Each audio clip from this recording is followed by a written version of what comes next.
बात है।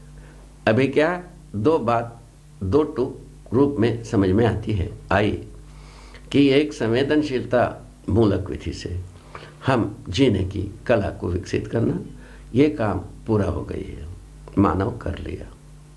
इसमें जितने भी ज़्यादा से ज़्यादा करना है वो सब कर लिया मैं सोचता हूँ, क्योंकि संवेदनशीलता विधि से जो जीने के लिए जो ज़रूरत है वो ज़रूरत की वस्तुएं जो है मनुष्य को छोड़ करके बाकी चीज़ है, मनुष्य को छोड़ करके बाकी चीज़ है, तो वो ही जीव संसार है, वनस्पति संसार है और पदार्थ संसार है। इन तीनों को आदमी ने कैसा उपयोग किया अपने उपयोगिता को, अपने लिए वस्तु को पाने के लिए, वो आपको सबको विदित है। ये इतिहास पूर्वक हम कैसे इसमें ज़्यादा से ज़्यादा सफल हुए वो बात आप हमको पता है।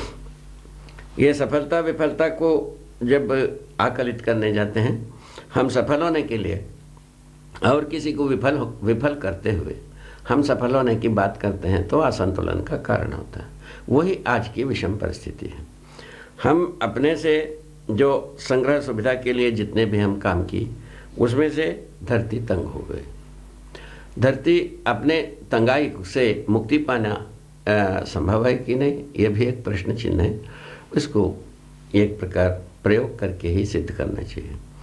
हम जो कुछ भी धरती के साथ अभी अपराध कर रहे हैं उसको एक बार रोकना ही पड़ेगा, रुकना ही पड़ेगा और अपराध विहीन विधि को समझना पड़ेगा।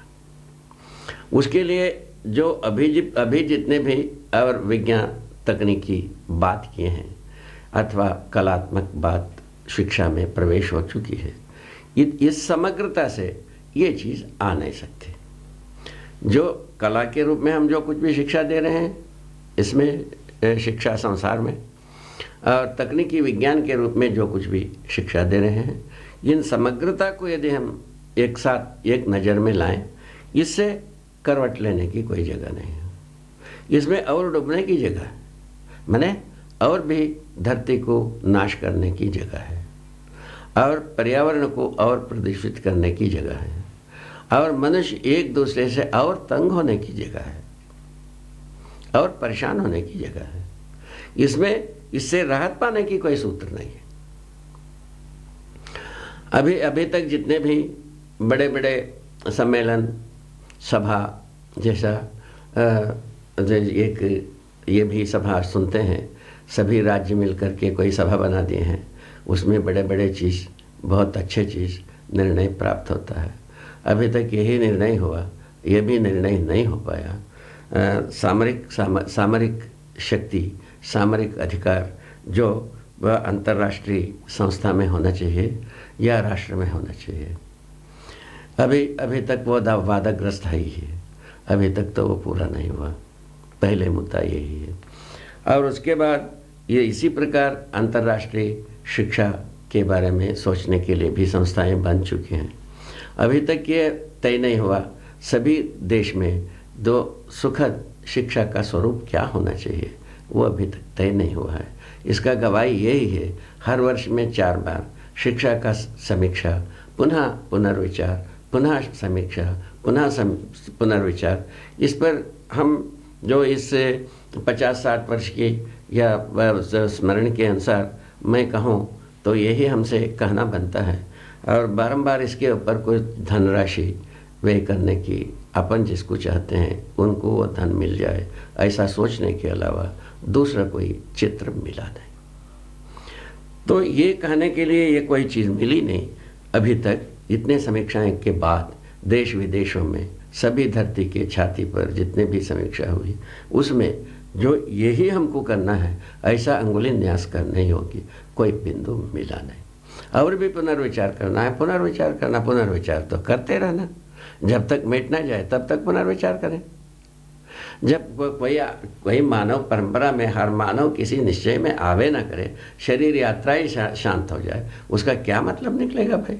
अब पहले ये भी एक मुद्दा है, क्या हम हर मानव जो मानव कुल में किसी के गोद में आता है उनको शरीरावधि में वे निश्चय चाहिए कि नहीं चाहिए, निर्णय चाहिए कि नहीं चाहिए, ये इस बात पर भी सोचने की एक आवश्यकता है। मेरे अनुसार इसकी आवश्यकता बाल्यकाल से ही रहता है। उसका कारण मैंने ये पाया है, बाल्य स्वरूप से ही मैंने अध्ययन किया है, हर मानव संतान जो सही करने की इच्छुक रहता है और न्याय पाने की आवश्यकता उनमें बना ही रहता है। न्याय का अपेक्षा बना रहता है, सही करने की इच्छा समाई रहती है और सत्य वक्ता होता है। झूठ बोलना बच्चे नहीं जानते। जब वो जैसे जैसे बड़े होते हैं वैसे वैसे उनको झूठ बोलना आ जाता है, क्योंकि हम वातावरण ऐसा बनाए हैं, झूठ बोले बिना रहा नहीं जा सकता। वो राज्य के रूप में भी झूठ बोलने को एक बहुत रहस्यमयी तत्व मानी गई है। ये सर्वविदित बात है और व्यापार में झूठ समाया ही है, ठीक है। और शिक्षा में सच्चाई उभरती नहीं है, तो इस ढंग से आदमी कहाँ जाए। इस प्रकार से मनुष्य जो है ना, परिस्थिति के बाध्य होकर, दास होकर, परिस्थिति के अनुसार परिस्थिति के प्रभाव के अनुसार ये अपने दिनचर्या को बनाने के लिए तैयार होता है। जो पहले जैसा था और उतना तो वो तो पा ही जाता है, उसके साथ और कल्पना लगाता है और अच्छे झूठ हो जाता है और अच्छे और कुछ अपराध हो जाता है। इस ढंग से अपराधों की संख्या बढ़ी है, ऐसा मेरा सोचना है। जैसा पेपरों में पढ़ते हैं और हर दिन जो इसकी गाथाएं आते ही रहते हैं, तो ये माध्यमों से जैसा टीवी वगैरह से और दूर श्रवण से, अर्थात क्या कहते हैं, आकाशवाणी से भी हम इन सभी बातों को सुनते ही रहते हैं। इन सब सुनने के आधार पर हम जो निर्णय ले पाते हैं, माने एक अपने मन को सजो पाते हैं। कुल मिलाकर निर्णय क्या होता है इसमें, तो एक सजो पाते हैं। ये आता है इतिहास के अनुसार हम कोई गम्य स्थली में पहुँचे नहीं, पहुँचने की तड़प सभी ओर दिखाई पड़ती है। सभी बड़े बड़े संस्थाएं शुभ चाहते हैं, हो नहीं पाता। यह संकट को तो सभी झेल ही रहे हैं। राज्य संस्था, अंतर्राष्ट्रीय संस्था, सभी यही फदियत में पड़े हुए हैं, ऐसा दिखाई पड़ती है। मैं समझता हूँ इससे छूटने की आवश्यकता तो है ही। इससे छूटने की आवश्यकता जो पहले बताया, हम यदि शरीर संवेदना के आधार पर कितने भी और काम करें, कितने भी और जितने भी धनराशि को मैंने सारा जंगल काट करके नोट बना दें, तो भी नहीं होने वाला है। होने वाला कब है भाई? आदमी को समझदार बनाओ, सुखी हो जाओ, एक ही बात है इसमें। समझदार बनाने के एक ही मुद्दा है, अस्तित्व को समझना ही होगा सह अस्तित्व के रूप में। जीवन को समझना होगा प्रामाणिकता के रूप में ही, अनुभव के रूप में ही जीवन को समझना होगा। और यदि मानवीयतापूर्ण आचरण को समझना होगा तो मूल्य और मूल्यांकन के आधार पर ही समझना होगा। दूसरे विधि से मानवीयतापूर्ण आचरण को समझना ना तो आपसे बनेगी ना मुझसे बनेगी, ये सच्चाई है। तो जब कभी हम समझेंगे, एक ही विधि से समझेंगे कि मानवीयतापूर्ण आचरण को हम मूल्य और मूल्यांकन के आधार पर ही करेंगे। उसका पृष्ठभूमि आपको विदित कराया है। संबंध सहअस्तित्व सहज विधि से समीचीन है।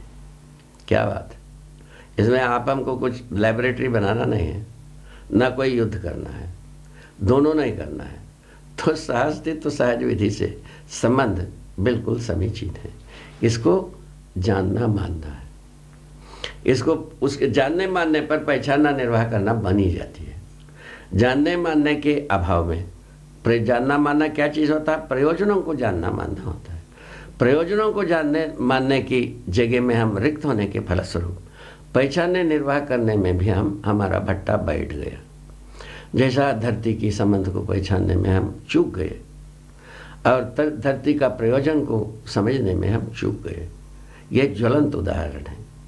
और पर्यावरण को हम समझने में चूक गए, पर्यावरण के प्रयोजनों को हम समझने में चूक गए। उसी से अपना भट्टा बैठी हुई है। ये मानव जाति की भट्टा बैठ गई है। इसको भले प्रकार से समझने की आवश्यकता